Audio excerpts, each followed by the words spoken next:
তো বন্ধুরা, অবশেষে উঠে এলো অনেক বড় একটা সত্য। আর সত্য উদ্ঘাটন করা হয়েছে, সবটা তোমাদেরকে শোনাবো বলেই আজকে চলে এসেছি। অবশেষে বন্ধুরা, হ্যাঁ, কিন্তু সঞ্জয় মুখ খুলেছে। বড় খবর, সঞ্জয় কিন্তু মুখ খুলেছে। এতদিন কিন্তু সঞ্জয় বলছিল আমার সব দোষ, আমাকে ফাঁসি দিয়ে দেওয়া হোক। এখন কিন্তু সঞ্জয় পলিগ্রাফ টেস্টের পর কেঁদে কেঁদে বলেছে আমার কোনো দোষ নেই, আমি এর মধ্যে নেই। তাহলে এর মধ্যে আছে কে? আর আমাদের যে প্রাক্তন প্রিন্সিপাল, সে তো বলেইছে, সন্দীপ ঘোষ, যে আমি কোনো দোষ করিনি, আমি এর মধ্যে নেই, আমাকে সবাই ভুল বুঝছে। কালকে কিন্তু তোমরা অনেকেই জানো তার বাড়িতে রেড করা হয়েছে, তলব করা হয়েছে। তো সকালবেলা 10টা 10 নাগাদ সিবিআই গেছে তার বাড়িতে, কলিং বেল বাজানো হয়েছে। রীতিমতো 1 ঘন্টা 10 মিনিট কিন্তু পর সে ফোনও রিসিভ করেনি। ফোন করা হয়েছে বারবার, কলিং বেল বাজানো হয়েছে, সে কিন্তু 1 ঘন্টা 10 মিনিট দরজা খুলতে তার টাইম লেগেছে। হ্যাঁ, তো ওই 1 ঘন্টা 10 মিনিট সে কী করছিল ঘরের ভিতরে? কোনো কি প্রমাণ লোপাট করার চেষ্টা করছিল, নাকি কিছু সরিয়ে ফেলার চেষ্টা করছিল, নাকি কি করবে ভেবে পাচ্ছিল না? যাই হোক, 1 ঘন্টা 10 মিনিট সে কিন্তু দরজাটা খুলছিল না। তো তারপরে তিনি তো জানিয়েছে আমি এর মধ্যে নেই, আমাকে ভুল বোঝা হচ্ছে। তাহলে দোষীটা কে সেটা কিন্তু মুখ খুলবে এবার সিভিক ভলেন্টিয়ার বন্ধু সঞ্জয়ের। তো যাই হোক, আমরা তো মেন কথায় চলে এসেছি। তো তার আগে বলে নিই, ভিডিওটার ইন্ট্রো দেওয়া হয়নি। তোমরা কেমন আছো? আমিও বেশ ভালো আছি, আর আশা করব তোমরাও ভালো আছো। সকলকে জানাই গুড মর্নিং। আর আমি তো খবরটা শুনে খুব খুব খুশি যে দোষীরা শাস্তি পাক, বিচার হোক। আর সবার মুখে কিন্তু একটাই স্লোগান, একটাই সুর, একটাই আওয়াজ, উই ওয়ান্ট জাস্টিস। আমরা কিন্তু প্রতিবাদ চাই, আর হ্যাশট্যাগও উই ওয়ান্ট জাস্টিস। তো একটাই বলবো যে এখনও কিন্তু অনেক দিন পেরিয়ে গেল, দোষীরা কিন্তু শাস্তি পাচ্ছে না, আর দোষীরা কিন্তু ধরাও পড়ছে না। সত্যি কথা বলতে, অনেক প্রমাণ লোপাট হয়ে যাওয়ার কারণে সিবিআইরা কিন্তু অন্যভাবে তদন্তটা করার চেষ্টা করছে।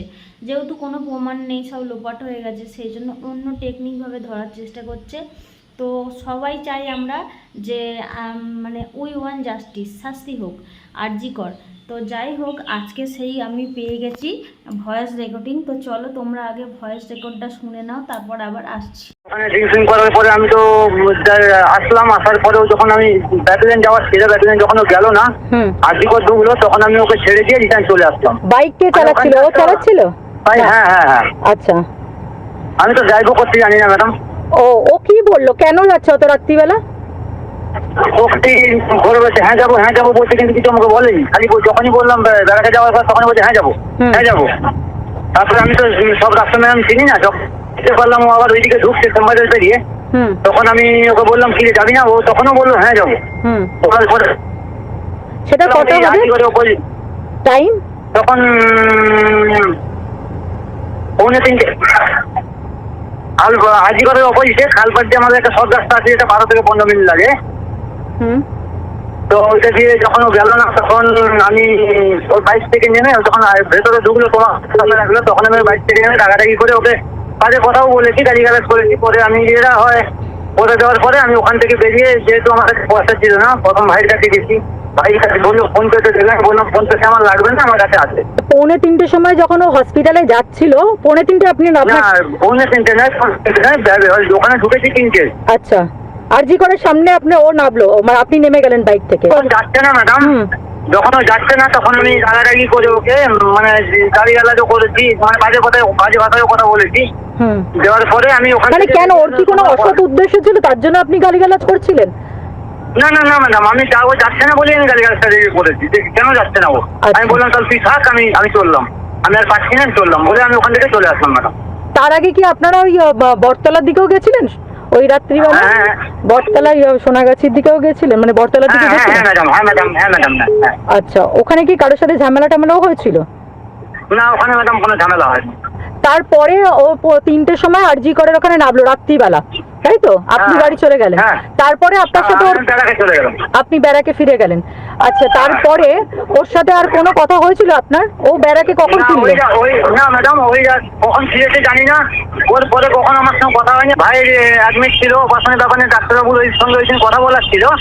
তো ওই জন্য ওরও যাবার কথা ছিল আমার সঙ্গে। হুম তো সেই নিয়ে আমি ওকে 10টার সময় প্রথমে ডাকতে যাই, 10টার সময় যখন ডাকতে ও কিন্তু ঘুমিয়েছিল, উঠলো না। এমনকি আমি ওর গায়ে হাত দিয়েও ফেলেছি 2বার। হুম পরের দিন সকালে? যখন হ্যাঁ হ্যাঁ হুম। 10টার সময় হুম। ও যখন উঠলো না, তখন আমি ওই দত্তবাবুর কাছে গেলাম। সেই মতো আমি ওকে 12টা 19 একবার ফোন করেছি, ও ধরেনি। হুম। আবার 12টা 50 ফোন করেছি, ও ধরেছে। আমি তখন ওকে বললাম কি চান পান করেছিস, তাহলে চান পান করে আয়। আমি তখন ম্যাডাম চান করতে বেরিয়েছিলাম। হুম যদি আমি বললাম ঠিক আছে, আমি চান করতে বেরিয়েছি, একসঙ্গে দুজন খাবো, চলে আয়। বলে ম্যাম আমি তো চান পান করে খেতে বসছি, আমার ঠিক খাওয়া শেষ হয়ে যায়, তখন ও এসছে।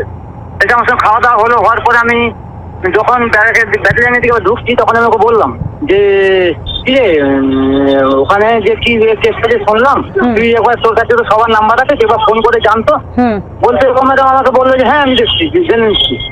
তারপরে আমি এটাও বললাম যে ঠিক আছে, ভাইয়ের জন্য তো যাওয়ার ছিল, যাবি না? হুম। বলছে চল দত্তবাবু এখনই আসলে কথা বলে দুজন চলে যাবো।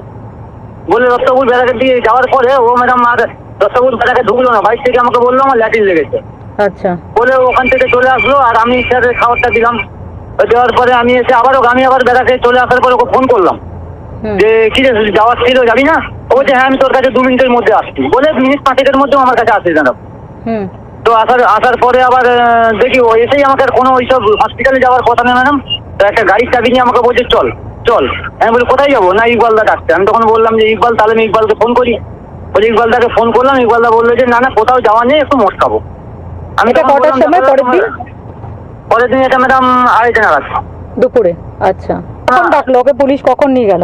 ওকে পুলিশ কখন ডেকেছে আমি জানি না ম্যাডাম, কিন্তু এটা আমি জানি যে যখন আমি 12টার সময় খবর পেলাম, হুম আমার ভাই ফোন করে বললো যে দাদা এরকম পুলিশ এসেছিল আমার কাছে, এরকম সঞ্জয়দা ছবি টবি দেখাচ্ছে হুম। আর এই ব্যাপার। তখন আমি ওকে ম্যাডাম ফোন করেছি 4-5 বার, তখন ওকে সেন্ট্রাল লকআপে নিয়ে চলে গেছে লালবাজার।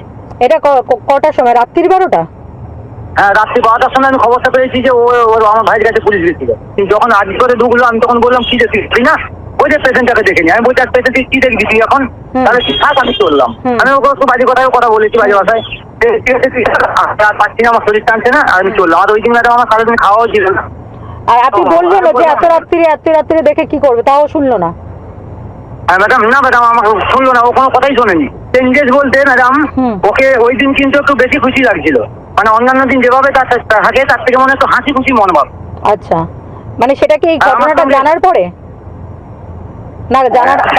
আমি যখন ওকে বললাম ম্যাডাম যে তুই একটু খবরটা নিয়ে দেখ, তোর কাছে তো সবার নাম্বার আছে, ভাই ওটির ডেটটা ফাইনাল করার কথা ছিল। তো এবার ও আমাকে বললো ঠিক আছে দত্তবাবু আসছে, চল দুজনে দেখা করে চলে যাবো। কিন্তু দিয়ে ম্যাডাম ও দত্তবাবুর কাছ পর্যন্ত যায়নি। আরজি করা যেতে চাইছিল না আর কি? না না না। তো ভয়েসটা তো তোমরা সকলেই শুনে নিয়েছো, আর আমিও শুনলাম, শোনা মাত্রই তোমাদের সঙ্গে শেয়ার করলাম। তো এবার তোমরাই বলো যে এখানে কি সঞ্জয় জড়িত নেই? আর তিলোত্তমার নখে যে সঞ্জয়ের মানে কোনো কিছু ছিল না, একটা মেয়ের ওপর যখন বাঘের মতো ঝাঁপিয়ে পড়েছিল, আমার ওপর যদি হতো আমি তো তাকে বাঁচার চেষ্টা করতাম, হাত দুটো দিয়েই বাঁচার চেষ্টা করতাম। তো সেই সময় নখে কি আঁচল লাগবে না গায়ে, নাকি কোনো কিছু মানে এই যে স্কিন টিন উঠে চলে আসবে না, এরকম কিছু কি ছিল না?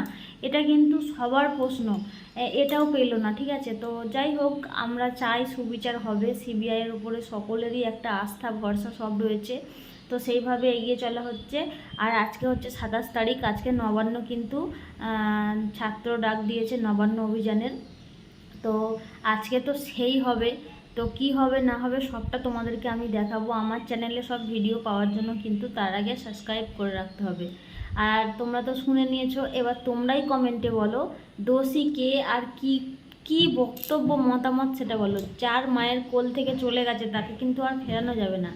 আর আমার এখানে একটাই লাস্ট বক্তব্য, যে নির্যাতিতার কোনো রেট হয় না, ধর্ষিতার কোনো রেট হয় না। আমি এইটুকুই বুঝেছি যে এই অল্প ক্ষত হয়েছে, তার অল্প পরিমাণ টাকা, বড় মানে তার সুইসাইড করে মানে তাকে মেরে ফেলা হয়েছে, দিয়ে সুইসাইড বলে চালিয়ে দেওয়া হচ্ছে, তাকে এতটা টাকা, এরম কিন্তু হয় না। তো আমাদের দেশের মুখ্যমন্ত্রী যেহেতু মমতা বন্দ্যোপাধ্যায়, নিজেও একটা মেয়ে হয়ে একটা মেয়ের রেট তিনি বলতে পারেন না যে এতটা। তো যাই হোক, আমি যদি কিছু ভুল বলি তাহলে ক্ষমা করো, আর যদি কিছু ঠিক বলি অবশ্যই লাইক কমেন্টে জানিয়ে দেবো। তো তোমরা তো শুনলে, তোমরাই তোমাদের মতামতটা জানিয়ে যাও কমেন্টে। তো চলো আবার নেক্সট ব্লগ নিয়ে চলে আসবো।